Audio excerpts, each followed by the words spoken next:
할렐루야. 주님의 사랑과 신실하신 인도하심을 찬양합니다. 여러분의 기도와 함께함으로 성문화축제가 은혜 가운데 잘 마무리되어 가고 있습니다. 오늘까지입니다. 오늘 우리가 추수감사주일 축제로 드리는 이 예배와 오후에 이웃을 향한 걷기 대회까지가 성문화축제의 진행 과정입니다. 어찌됐건 이 모든 것을 통해서 하나님께서 홀로 영광 받으시길 원하고, 또 수고한 모든 성도들과 또 성문화축제의 아름다운 결실을 위해 수고해준 모든 사역자와 스태프들에게 감사합니다. 우리 옆 사람과 함께 인사합시다. 하나님께서 하셨습니다. 수고 많으셨습니다. 다 잘 될 겁니다. 어제 제가 티나모니 콘서트 끝나고 손님들한테 인사를 참 많이 받았어요. 너무 좋았다고, 감동이 됐다고. 또 자주 오시는 우리 티나모니 이사인 성석환 목사님도 광화문을 뚫고 여기를 왔는데, 힘들게 왔는데 답답한 그 모든 마음들이, 아이들, 청소년들이 노래하고 하는 모든 그 모습 속에서 마음에 힐링이 왔다, 그런 이야기를 하고 왔어요. 입에 발린 얘기인가 아닌 게 밤에 문자로 또 왔어요. 그래서 정말 좋긴 좋았던 모양이다 하는 생각을 했습니다. 해마다 이맘때에 성문화축제를 여는 데에는 다 나름의 이유가 있습니다. 그 이유는 우리가 하나님께 드릴 삶의 열매, 사역의 열매를 이 추수감사 주일에 맞추어서 하나님께 드리기 위함입니다. 2016년 이 추수감사 주일에 여러분은 하나님께 어떤 삶의 열매로 한 해의 결실을 드리려 하십니까? 우리 현재의 삶이 참 너무 힘들고 고단합니다. 나라가 혼란스럽고 모두가 위기라고 합니다. 이번에 터진 박근혜 최순실 게이트가 사람들의 마음에 더 큰 상처를 준 까닭은 이유는 대통령과 정치가들이 그동안 민생을 수없이 외쳐대었지만 그들이 진정 서민들의 삶에 관심을 가지고 있었을까 하는 그런 의문과 배신감이 들었기 때문입니다. 선거를 앞에 두고 사람들을 만나고 시장을 방문하고 하는 그런 모든 일들, 그런 모든 몇 가지 코스프레들이 국민들의 삶을 좀 살뜰하게 조금 챙기는 그런 아버지 같은, 어머니 같은 리더십과 진정성, 그리고 초심을 기대하는 그런 국민들의 마음에 너무 격차가 많이 벌어져 있다는 생각을 합니다. 권력자들과 그 주변에 있는 그 사람들이 했다는 그 말과 행동들이 우리들의 마음을 충분히 아프게 할 만한 그런 것들이었습니다. 청년들은 일자리가 없어서 떠돌아다니고, 부는 계속해서 한쪽으로 편중돼서 빈익빈 부익부가 더 심화되고, 이런 상황에 누군가는 부모 잘라서 잘 나가는 것도 능력이다라는 식의 말을 함부로 내뱉는 그런 몰지각함이 어린 학생들까지도 거리로 뛰쳐나가게 하는 그런 아픈 현실을 만들고 있습니다. 그런 생각과 그런 말을 하도록 키워준 게 물론 그 부모겠죠. 남들보다 좀 더 가진 사람들은 자신의 능력이나 자신의 배경이나 자신의 어떤 성취나 노력에 대해서 나는 이만큼 했으니까, 이만큼 고생했으니까, 또 이런 환경 가운데 나는 이런 것을 누리고 있어 하고 자랑질을 할 것이 아니라, 그런 모든 것들이 가능하도록 만들어준 이 나라의 환경과 시스템과 또는 우리 주변의 다른 사람들에 대한 그런 고마운 마음과 빚진 마음이 필요한 겁니다.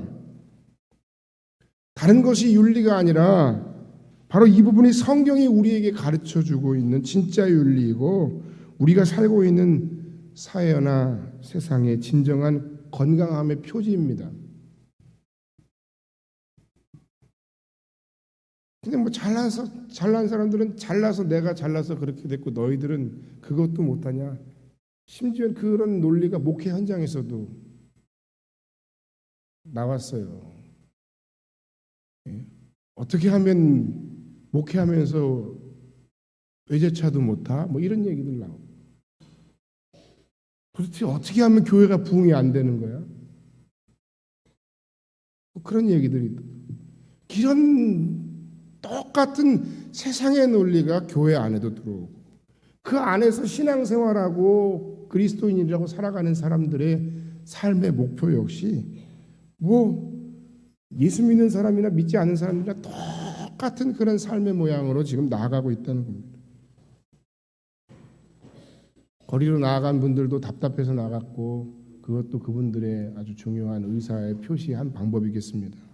그러나 부탁드리고 싶은 건 이런 때일수록 어떤 선동가들이나 정치꾼들에게 너무 함부로 쉽게 마음을 빼앗기지 마시길 바랍니다.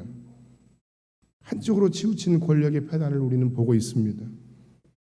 잘 보이지 않지만 오히려 이 시기들에 있어서 우리들의 현실을 있는 그대로 객관적으로 바라보고 차분하게 사람들을 살펴보고 그리고 오늘 그리스도인으로서 우리가 하나님 앞에 해야 될 일들이 무엇인지를 진지하게 생각하는 하나님의 사람들이 되시기를 주의 이름으로 간절히 축원합니다.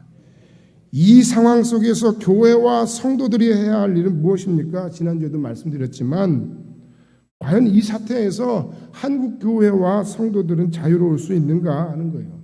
누가 누구를 찍고 나는 그 사람을 찍었고 누구는 그 사람을 안 찍었고 이런 문제가 아니에요. 교회나 모든 그리스도인들조차도 사실은 마음속에 어쩌면 그런 최순실 같은 사람들이 추구하는 그런 삶의 목적이나 목표나 방향성을 똑같이 추구하며 살지 않았냐 하는 거예요. 성공지향적인 삶, 사람들이 자신에게 허리를 조아리는 것을 좋아하고 내 전화 한 통하면 말이야 누가 움직이고 안 되는 게 되고 이런 걸 부러워하고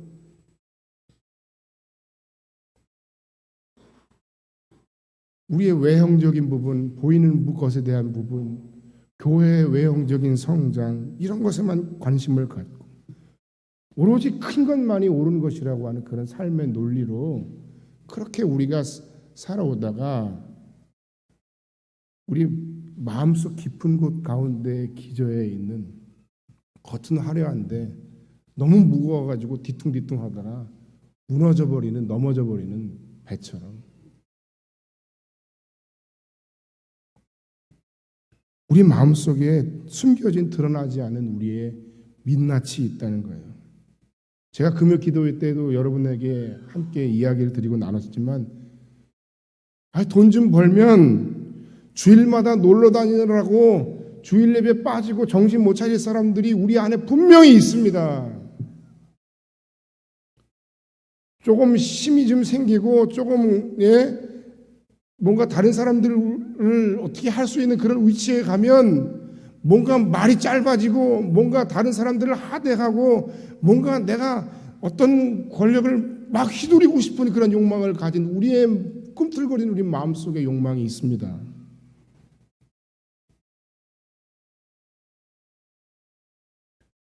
그런 부분에서 사실은 우리가 다 공범이라는 거예요.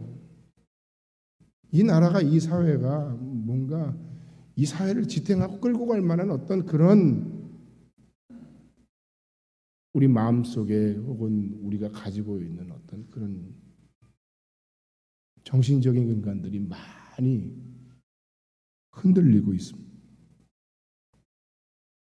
이런 아픔과 혼란, 불안한 우리의 미래 앞에서 2016년 지금 우리가 하나님 앞에 드릴 추수감사주일의 열매는 과연 무엇입니까?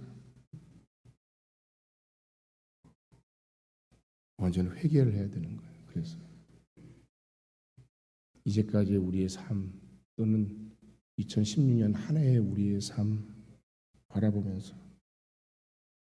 그냥 목적도 없이 성공만을 위해서 마구 달려가고 있는 우리, 또는 내가 힘들어서, 내가 또는 너무 잘 나가서 그냥 다른 사람들의 삶에 너무 관심이 없었던 이기적인 우리, 잘 되면 잘 되는 대로 빚진 마음으로 살지 못한 우리,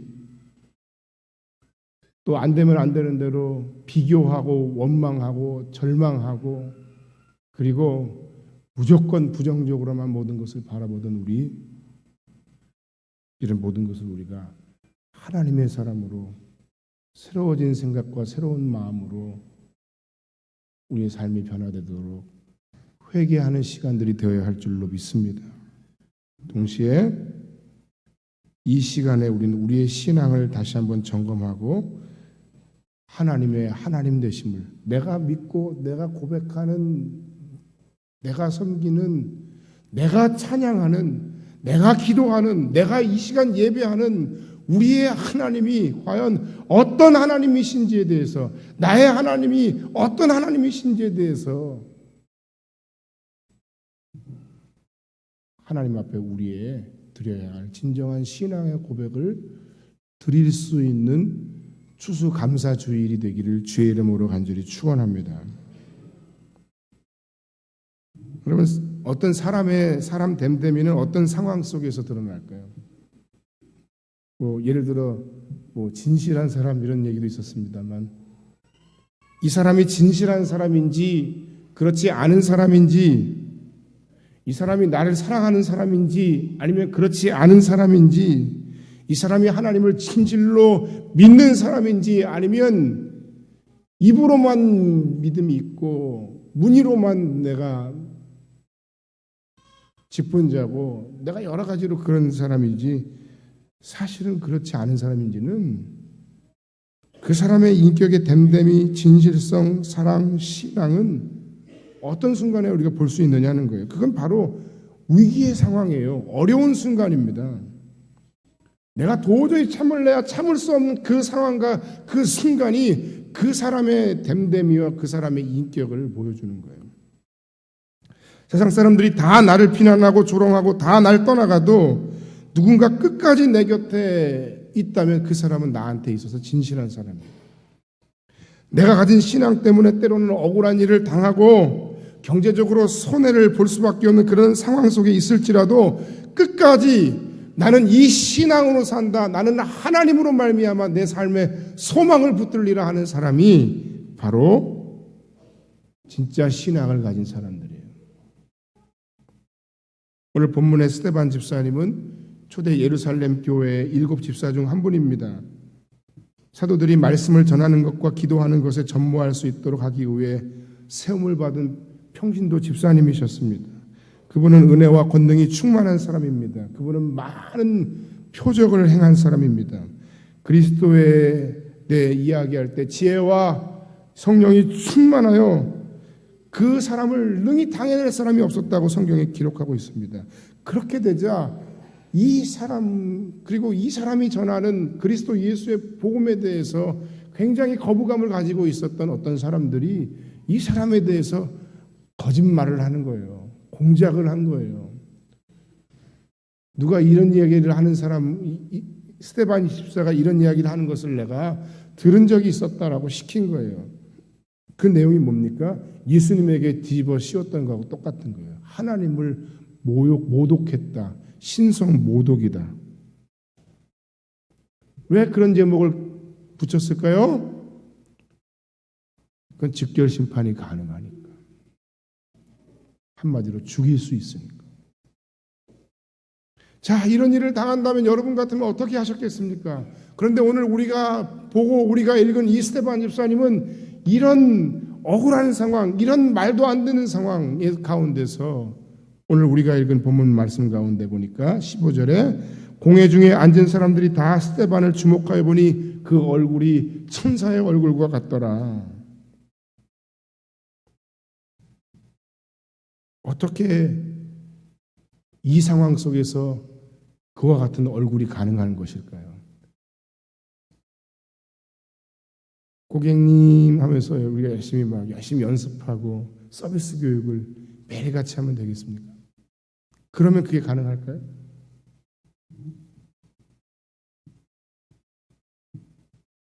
그것은 그분의 신앙 고백 때문에 가능했다는 거예요. 무엇에 대한? 내가 믿고 내가 고백하는 하나님에 대한 신앙 고백 때문에 그 모든 어려운 상황, 내 삶의 위기 상황을 극복할 수 있는 힘이 그 안에서 생겨났다는 겁니다. 그 스데반 집사의 신앙 고백이 무엇이냐? 첫 번째, 나를 부르시고 나의 삶을 인도하시는 하나님에 대한 신앙 고백이에요. 우리가 읽지 않았습니다만 7장 2절 이하에 보면 스데반 집사님이 그들에게 향해서 설교한, 복음을 전한 그런 내용이 나와요. 그런데 그 유대인들이 알아듣도록 하기 위해서, 하나님의 뜻을 알을 수 있도록 하기 위해서 그분은 그 유대인들이 다 아는 언어를 사용하고 있어요. 유대인들이 다 아는 역사를 이야기하고 있어요. 아브라함과 요셉과 모세에 관한 이야기들을 하고 있어요. 그는 아브라함의 삶 속에서 역사하셨던 하나님을 설명합니다.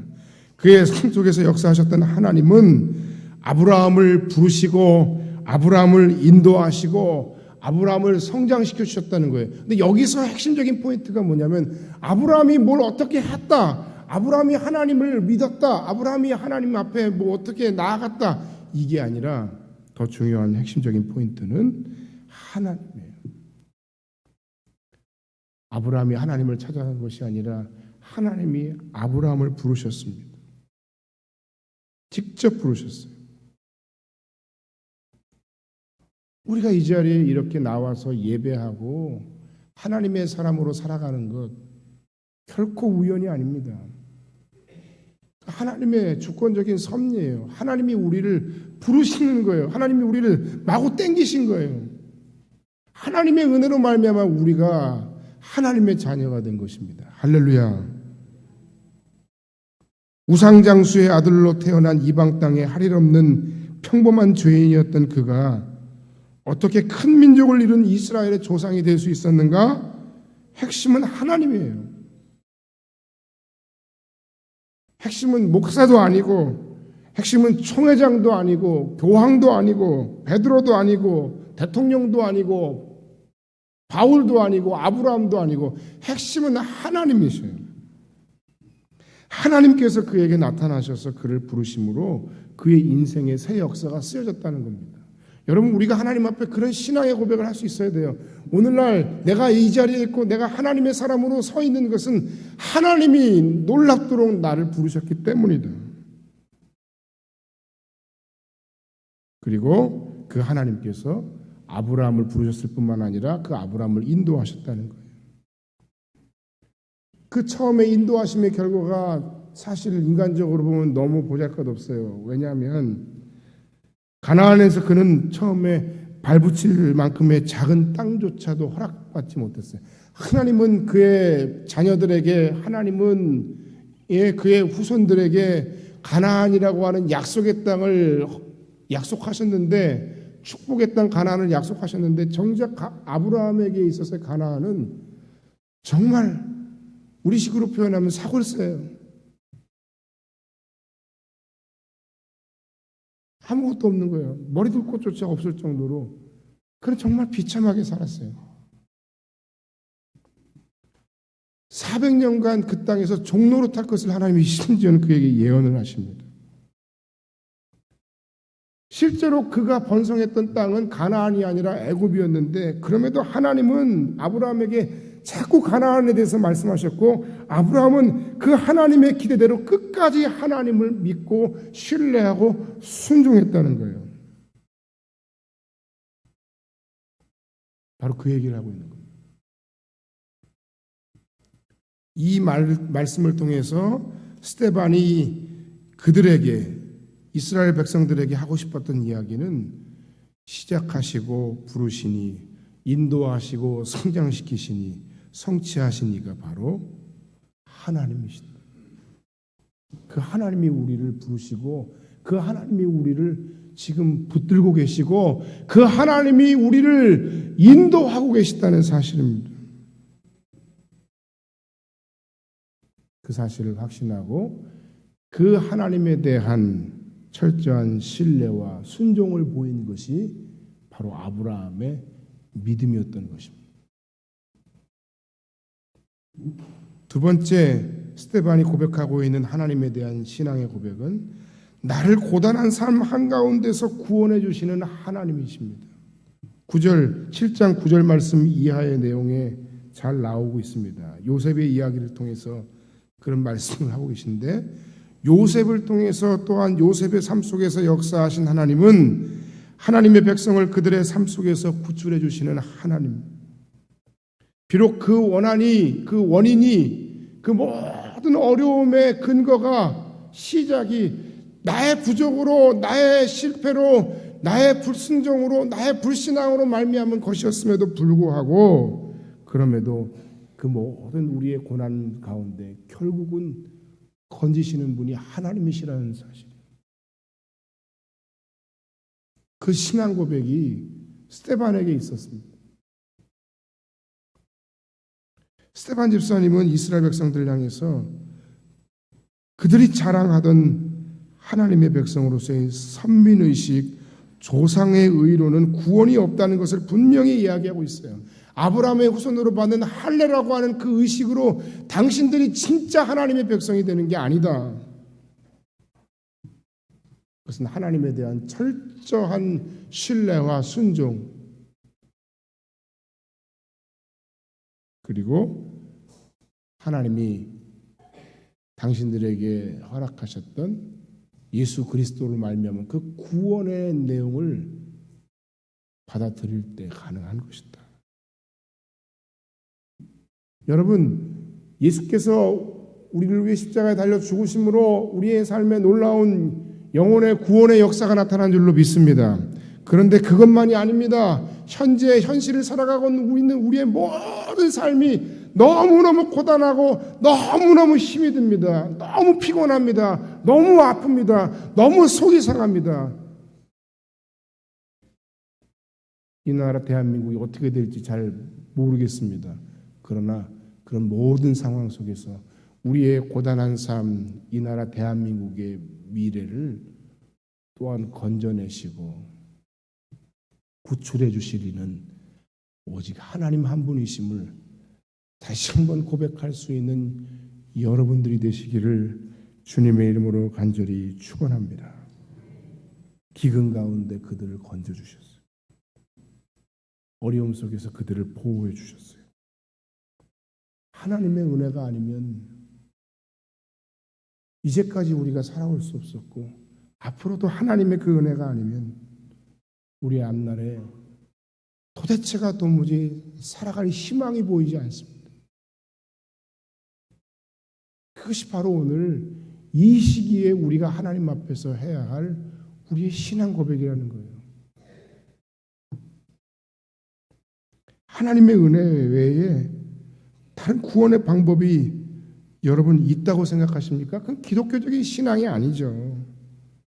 이 극심한 국가적인 혼란 가운데서 누군가 당신이 기대하는 어떤 지도자가 짠 하고 나타나서 그 사람이 이 모든 어려움을 일사불란하게 착착착착착 정리하고, 그랬으면 좋겠죠. 어렵습니다. 우리가 자꾸 사람한테 기대하고 의지하니까 이런 일들이 자꾸 반복되는 거예요. 그 사람한테 너무 고난을 많이 주어주니까 이런 일들이 반복되는 거예요. 실망하고. 누구라도 마찬가지예요. 사람은 사람일 뿐입니다. 지나친 비관도 지나친 낙관도 안 돼요. 우리 이미 다 경험했잖아요. 누가 대통령이 되면 잘 될 거예요. 물론 다 계속해서 발전해 왔어요. 다 거쳐야 되는 과정이고, 그러나 여러분이 기대하고 여러분이 바라던 만큼의 어떤 그런 모든 것들이 그렇게 만만하게 우리 뜻대로 되어지던가요? 아니에요. 우리만 사는 세상도 아니잖아요. 구원은 사람의 의로움, 어떤 사람에 대한 일회성의 아주 긍휼과 선행 또는 유대인의 혈통으로서가 아니라 우리의 실패, 인간의 패역, 패륜에도 불구한 하나님의 은혜의 역사로 이루어지는 것입니다. 그런데 누가 감히 하나님 앞에서 자신의 의의 혈통을 자랑하고, 누가 감히 하나님 앞에서 집안을 자랑하고, 누가 감히 하나님 앞에서 자기의 가진 것을 자랑합니까? 자랑하는 순간 망합니다. 하나님은 그렇게 내버려 두지 않으세요.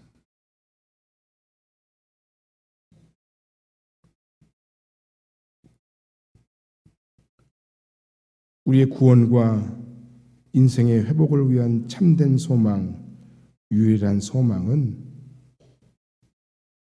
내 노력, 내 능력이 아니라 하나님의 신실하심입니다. 오직 하나님의 열심이 이 모든 것을 이루십니다. 예수만을 우리의 진정한 구원자로 고백하고 의지하는 자들마다 이 극심한 환난과 고통과 위기의 순간 가운데서 끄집어내시고 살려주시고 건져주시고 회복하시는 은혜를 경험하는 하나님의 종들이 다 되시기를 주의 이름으로 간절히 축원합니다. 세 번째, 나의 삶을 인도하심과 구원하심에 실수가 없으신 하나님을 고백했습니다. 모세를 통해 역사하신 하나님에 대해서 7장에서 스데반 집사님이 또 이야기를 하고 있는데, 그 모세를 통한 그 하나님의 구원 계획과 그 역사는 결코 실패하지 않았다는 거예요. 애굽 땅에서 보호하시고 애굽 땅에서 번성케 하셨지만, 그러나 그들은 그 땅에서 또다시 박해를 당했습니다. 왜? 가나안으로 나아가게 하시는 하나님의 또 다른 은혜가 그들에게 있었던 것입니다. 그 애굽에서의 삶이 그들의 전부가 아니고, 애굽에서의 삶이 영원한 것이 아닌데, 사람들이 그 애굽에서의 삶에 너무 취해서 있었다면 결코 그들은 가나안으로 가고자 하는 마음이 없었을 거예요. 하나님은 이스라엘 백성들에게 가나안이라고 하는 그 축복의 땅을 약속하시고 허락해 주셨어요. 그렇기 때문에 그 애굽 땅에 그냥 그대로 내버려 두실 수가 없었던 거예요. 저는 지금 이 현재 모든 이 상황 가운데 분명히 하나님이 역사하시고 분명히 하나님이 개입하고 계심을 확신하고 믿습니다. 이것을 통해서 뭔가 깨닫게 하시고, 이것을 통해 뭔가 알게 하시고 발견하게 하시고 발전시키시는 하나님의 놀라운 은혜가 이 나라 대한민국에 있을 줄 믿습니다. 그런 관점에서 보면 모든 고난이 무조건 징계는 아니라는 거예요. 더 중요한 것은 우리 앞에 닥친 개인적인 혹은 공동체적인 국가적인 이 모든 상황 속에서의 하나님의 뜻을 조금 더 진지하게, 조금 더 거시적으로 볼 수 있어야 된다는 거예요. 어느 정도 나이가 드신 분들은 이미 많은 걸 경험했잖아요. 역사가 어떻게 흘러왔는지 정말 많은 걸 경험한 세대라고 생각하는데,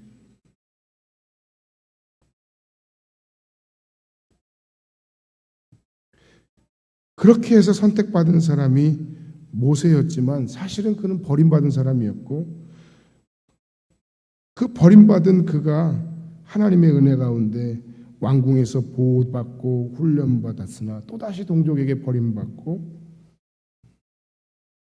그 모든 환경 가운데서 하나님의 놀라운 은혜 가운데 그가 또다시 하나님의 사람으로 세워지는 놀라운 역사가 나타났습니다. 여러분, 모세 개인이나 이스라엘 국가에 뿐만 아니라 우리의 개인과 이 국가적인 모든 위기 상황 속에서 우리를 인도하심에 실패하지 않으시는 하나님을 믿으십시다. 그 하나님을 의지하고 바라봅시다. 오히려 이 상황 가운데서 우리가 해결해야 될 문제가 무엇인지 진지하게 고민하고 하나님의 은혜를 구하고, 조금 다른 사람들과의 생각의 차이가 조금 있을지라도 그 모든 것도 또 다양하고 건강하게 소화해내고, 그 모든 과정 속에서 오히려 하나님이 보시기에 아름다운 하나님의 사람들로 더 든든히 세워지고, 그 하나님의 신실하신 인도하심과 실패하지 않으시는 도우심 속에 결국 우리가 또다시 과연 역시 하나님은 살아계시구나, 하나님은 우리를 인도하시는데 실패하지 않는 분이시구나 하는 것을 미리 확신하며 오늘도 감사하고, 여러분의 모든 삶의 과정 속에서 감사하고, 여러분의 모든 삶의 결말 앞에서 또한 하나님 앞에 하나님의 인도하심은 결코 실패함이 없으셨습니다 라고 고백할 수 있는, 그건 여러분의 진정한 삶의 고백이 있는 인생과 추수감사주의 되기를 주님의 이름으로 간절히 축원합니다. 모세 개인적으로도 그랬어요. 그래서 그를 한번 택하시고 그를 한번 부르신 그 하나님은 결코 그를 포기하지 않으셨다는 사실이에요. 우리를 부르시고 우리를 버리지 아니하시고 우리를 인도하심에 실패하지 않으신 그 하나님이 바로 내 하나님이시라는 거예요. 물론 그 과정 속에서 나를 혼내시기도 하시고 징계하시기도 하시고 훈련시키시기도 하시고 성장시키기도 하시고 높이기도 하시고 낮추시기도 하시는 하나님이시지만, 결국 그 모든 과정 속에서 한번 하나님 앞에 택함받고 찍힘받고 찜당한 하나님의 백성은 그들을 인도하심에 결코 실패하지 않으시는 그 하나님으로 인해 반드시 승리한다는 사실입니다. 결론의 말씀을 드리고 말씀을 마칩니다. 2016년 추수감사주일, 우리의 삶의 환경이 너무 어수선합니다. 내 삶의 환경을 봐도 그렇게 녹록하지를 않습니다. 좋다는 분들이 주변에 거의 없는 것 같아요. 연령대뿐만 아니라 전 세대에 걸쳐서 다 그렇고 다 힘든 것 같아요. 그러나 바로 이 상황 가운데 우리는 오히려 우리의 삶을 돌아볼 뿐만 아니라 하나님을 제대로 묵상하고 바라보고 그 하나님에 대해 고백해야 된다는 말씀입니다.